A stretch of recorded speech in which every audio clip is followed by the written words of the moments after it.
Good evening, everybody. All the way to the back row. It's a pleasure to see the back row filled up at the end of the day. Usually people slink away, but Marex has been smart in keeping, cocktails and dinner later. So I suppose half of you have vested interest in being here. I'm not sure. I have, so join me. I was asked to do the summarization, 5 to 10 minutes. So where is the timer? That one? Timer is there? Okay, I'm not going to keep an eye on it. Women in Maritime. I joined C 1973, and right from there on, I'm looking at women in maritime. So what's new? First ship, I had 2 ladies on board, second engineer's wife, and one other, I forget. And thereafter, all through my stay in Scindia, I can't recall any ship where I didn't have ladies on board. Always there was 1, 2, 3, and even later, as I was master in Barbers, then we had families. My own family sailed with me a couple of times. Ladies on board, fantastic thing. Keeps men in line, that's good. But yeah, I think Tushar mentioned it. We grew up with our lady as a boss, Sumati Morarji. And later on in Barbers, I had a lady boss as well for many years. I think that was some of the most remarkable part of my career, was to serve under such fantastic bosses.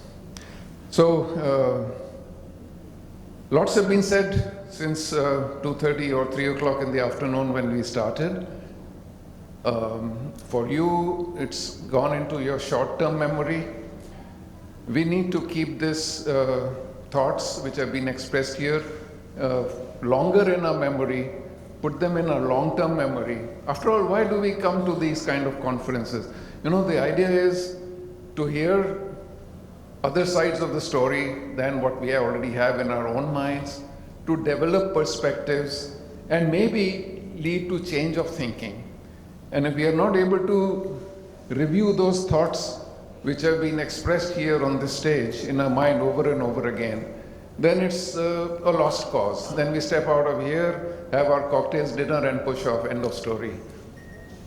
So coming from the training, teaching background, one of the tenets we know is that if there is something to be retained in long-term memory, it needs to be repeated at least thrice.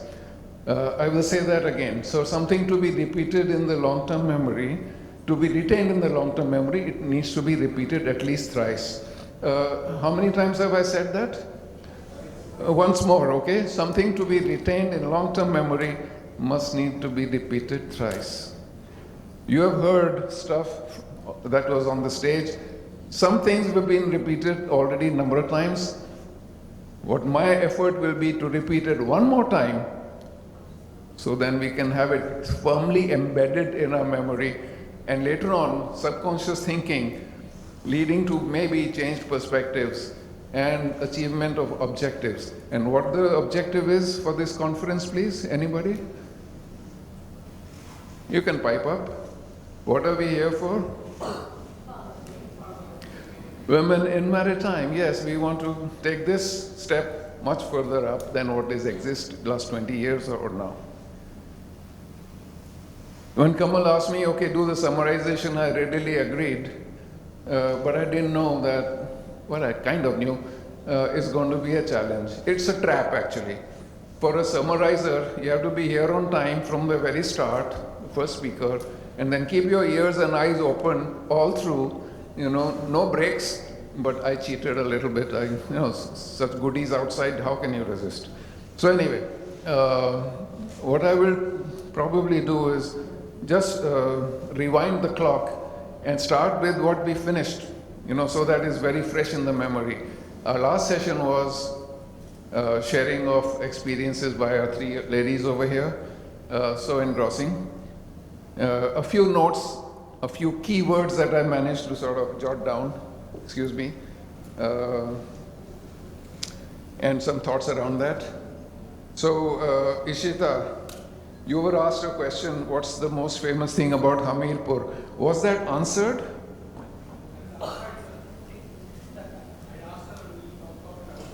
I will answer that for you. The most famous thing about Hamirpur is you, Ishita.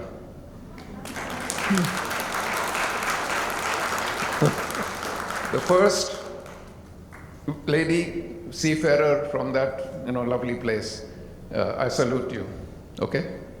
And all the other Paramviri Chakra, okay, they are there in the place. I know that. But in this context, I say you are the best. All right, Pradnya, you talked about conditions being placed on boarding of ships. That there must be other ladies or females on board. Only then you can get a chance to be placed. That's absolutely not fair. And I don't see why that needs to be so at all. If we are so progressive as a society, I mean, why do you need to hang on to the coattails or whatever skirts of somebody else? You are professionals in your own right, and please demand that. Okay? As a professional, you don't need the support of another female or lady or whatever. We are not hundreds of years back. There's a Nakhoda. It's basically a skipper of Arab dhows. And if you don't know this story, I can tell you now. This is going back to maybe, around 40, 50 years. National Geographic is a magazine that we all know of. And a lady photographer, writer, etc. wanted to make a trip on the Arab dhows and write about it as an article in the National Geographic. Obviously, for a European lady to board an Arab dhow with those Nakhoda and all his crew, you can say it was near impossible. And the reason for that cited was that a single female on board is considered bad luck for the ship. Believe it or not. I don't know if, seafarer superstitions still believe in this kind of thing. So the lady wrote the article and I read it, so that's why I'm quoting it to you. So she found a way out and she convinced the Nakhoda that, okay, I'll be the one lady on board, but you can get a female parrot, put it in a cage on the ship and we can sail together. And that worked, okay. Now we have 2 ladies on board. So, that's 50, 100 years back, I don't know when. Today is 2024, 21st century. Seafarer is a professional. We have heard that from Captain Mehta. Didn't you say, no women seafarer? Seafarer is seafarer. And that's it. That's the way we go. All right. And also, I think it was mentioned, I think by Pradnya, that you must have appropriate behavior when you're on board. Appropriate, what is appropriate? Why should others not have appropriate behavior? Why should only you? That's, again, not fair. So it's something for all of us to recognize behavior on board when it is across genders. Again, I brag back the word professionalism, and if that is well ingrained among all seafarers, then we don't have to worry about what behavior is appropriate or not, isn't it? Aisha made a nice comment about, going from one extreme to the other. Chivalry versus mockery, I like that. Chivalry versus mockery. So, like I said, it's come back to that appropriate behavior part, and someday, hopefully, it will be like that. Let me go back to earlier speakers. Let's see. All right. So we had a panel discussion at that time. A couple of issues came up. One was about maternity leave, being extended from 12 weeks to 26 weeks and so on. But I wasn't sure how, in the current context of employment, which is contractual in nature, how does maternity leave feature in as far as seafaring is concerned? I can understand maternity leave where it is a sure position, where you're a regular employee. Certainly, almost every corporate has some aspect of maternity leave, even paternity leave for that matter. But when you join a ship as a seafarer, you are on contract, and the contract is over. So where is the question of maternity leave? Unless you were a regular full-term employee as a seafarer, which used to be the case in our time. But I will ask Captain Pradhan maybe to elaborate on that later, in a public forum. When contractual employee, how do you handle this maternity part, right? Interestingly, Mr. Kamath talked about his experiences of recruiting lady GP ratings for training, and the catchment area, interestingly, turns out to be Himachal Pradesh and mostly northeast states. That's fantastic. What about the rest of the country? Why are we not getting that kind of response? 8 states, yeah, but at least many more states. What about Maharashtra? Right there you are, right. Sure. No, I'm saying practically you would be restrained by funds and so on. But it's interesting to see the interest level of these particular states as compared to others. That's great. But I hope you'll get a countrywide audience later, not only in your institution but in the industry in general. I'll come back to the northeast states in a little while. Yeah. All right. I think Captain Jairam made some very telling points about biases. And I think the words he probably missed was unconscious bias. It's not that we are deliberately biased against, whatever gender diversity on the ship and so on, but there are existing many unconscious biases that so-and-so person, well, they can't do such and such thing. They are not suitable for it. This is an unconscious bias. The training that we need is to get rid of those unconscious biases. It's difficult because there's something we are not even conscious of, but it affects our behavior and our interaction with other people. I think a couple of years back, Kamal, you may remember, there was something on unconscious bias. There was an event, I spoke in it, and it was really an eye-opener for many people that they were thinking in certain ways which they were not even aware of. And that's the awareness part that probably needs a bigger push when it comes to all the training and a gender sensitivity part. That unconscious bias has to be touched upon. Ashwara Madam talked about educational visits to college for marketing. This profession, it's one of the rare times when I'm looking at marketing of a profession as a requirement, and that speaks for how far we are in this maritime profession behind as far as public awareness goes. So that's an effort that is continuing since at least last 20-25 years. I've myself been a part of it, various committees going around to schools, colleges, holding fairs, and I think maybe at that time the focus was not on ladies as much. It was more like, oh no, we need cadets, we need trainees and so on.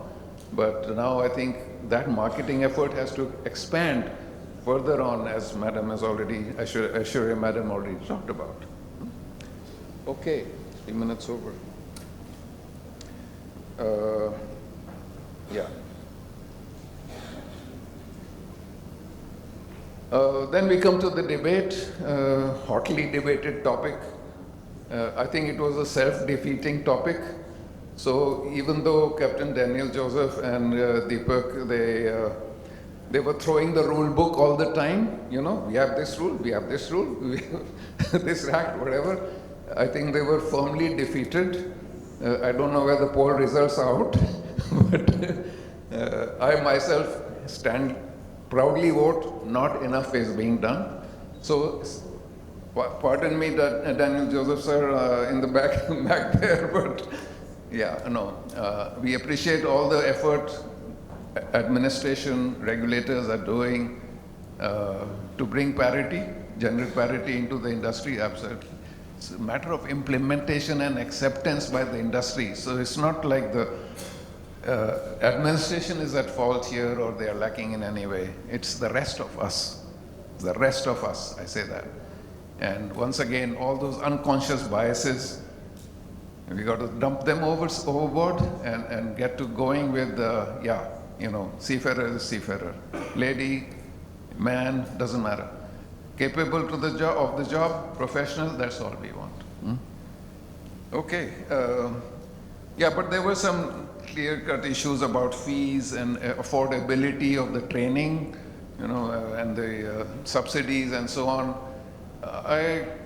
I think there were clear-cut indications that we have, you know, people at certain income levels that can't afford pre-C training, even if it is, what, 4 lakhs or I don't know much. And therefore, you know, funds being generated or utilized out of MTT and I think welfare fund, was it, Tushar? Yeah. So, yeah, that helps, no doubt. But I can't say that would be enough. That has been pointed out. You know, at the same time, this can't go on forever. At some point, we have to think, you know, whatever training costs are there, they are going to be there. Can't all the time keep on sponsoring only one segment of the society, because when we are doing that, we are deliberately coming back, you know, to square one, that there is something lacking here and therefore it needs help. I take the stand, there is nothing lacking in lady seafarers. So, you know, if we are going to make provisions which will deliberately show some lack over there, then that's not even correct. So we have to think this, it's a delicate balance to make. Okay. So then on to the opening sessions. We had, I'm done, nearly. We had interesting speeches from our dignitaries. Mr. Jagannathan, of course, talked about MIV 2030 and the keywords, you know, diversity, equity, inclusion that would come across in all the policy matters, Sagar Mein Samman, and all of that, you know, breaking the glass ceiling, need more numbers, etc. And then we had Mrs. Klongthep representing again Meghalaya, where priority is to increase participation in every sector, maritime being one of them, obviously. And the NCW, how that has a mandate to provide protection and safeguards for the rights of women. Okay, I mean, as can be expected from any governmental body. But interesting also, they have a very strong section where they handle complaints. She made a remark that, you know, and as far as gender problems are concerned, 70% of the complaints are coming from UP. I'm from UP. Not good, not good. So a little bit concerned about that. Yeah? All right. Oh, they do have NRI cells, and I believe it would be in order for them to have some kind of cell for maritime as well. Okay. And then we had, yeah, Mrs. Barnali also, who spoke earlier, talking about how seismic vessels in the offshore industry have a fairly good presence of lady operators over there, both in the shore side and even on offshore vessels. And I was pleased to hear that. But she talked about a lot of myths, and you know, breaking the myths is the challenge. But she says if the passion is there, then myths don't matter. So if you are on the job with a passion, don't worry about the myths. Okay, so that's more or less the roundup. My final comment is, again, unconscious bias. A lot of the discussions we have had today somehow have found their way into seafaring, on-board positions. Women in maritime is not about only just on board. What's on board? I think there's a larger workforce that is supporting the actual shipping which resides ashore, with not only in shipping companies and crewing companies and maritime training, or for that matter ports and logistics and customs. Huge workforce is there. We didn't actually focus much on that in this particular proceedings that we had today. We touched upon it here and there, but by again and again topic would go into seafaring, on-board part, and the challenges therein. So maybe next conference, I think we could put a little bit more focus on women in maritime, even ashore. And I'm glad to see some of my own colleagues are here. Sushma, women in maritime, a great presence over there right now. And we need to encourage a lot more. So my time is more than up. And I thank you for your patient listening. Hand over to Kamal for conclusion of today's proceedings and commencement of the next event, whatever that is. Thank you. May I request Captain Dubey from MNTI to join me on stage to felicitate Captain Yashovarman Sharmaji.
So that's the book, 75 Innovations Done by Indians.